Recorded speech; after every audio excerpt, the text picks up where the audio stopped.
From Senegal to Zambia, African football today reflects the history and the culture of those who play the game and how it is shaped in a distinctively African manner. Football, or soccer, like some Americans like to call it, may obey global rules, but the fostering of different tactics and styles of play, along with the local forms of spectatorship, gives football in Africa a cultural and sporting imprint all on its own.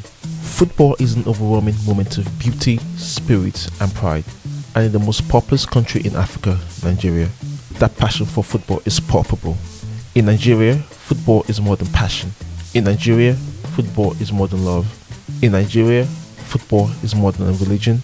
In Nigeria, football is life. Nigeria is where my love for the beautiful game began.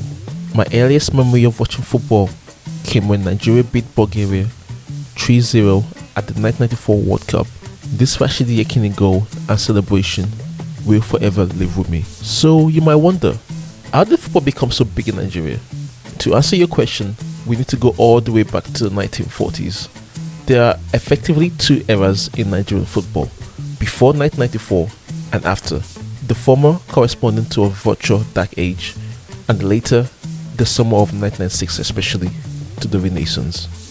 After playing other colonies in unofficial games since the 1930s, by 1948, efforts were underway to form a national team. Nigeria's first national team was named the UK Tourists, and after a few unofficial warm-up games, went to the UK on a tour. Nigeria's first tour game was against the Marine Cosby on the 5th of September 1949, which the team won 5-2, playing without boots. There was a crowd of 6,000 at this game. During the next game, against the Athenians League 11, the English refused to play if the Nigerian tourists didn't wear boots.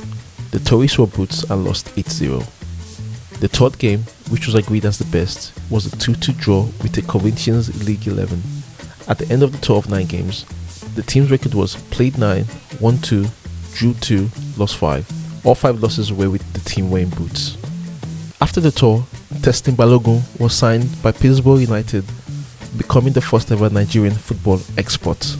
On the return voyage home, the Nigerians took on the new name Red Devils due to their red top kits and stopped in Freetown, Sierra Leone. During that stopover in Sierra Leone, Nigeria played its first official game against another country, defeating Sierra Leone 2-0 on the 8th of October 1949. Things began to take shape in the 1950s. In 1959, the Nigerian FA finally joined CAF, then followed this up by joining FIFA a year later as the country approached independence from the British. The national team's name was changed to the Green Eagles after independence, in reference to the Nigerian state flag, as well as the eagle which adorns the country's coat of arms. In 1960, Nigeria played its first ever competitive international game against Egypt in a qualifying game for the 1960 Olympic Games. The team lost.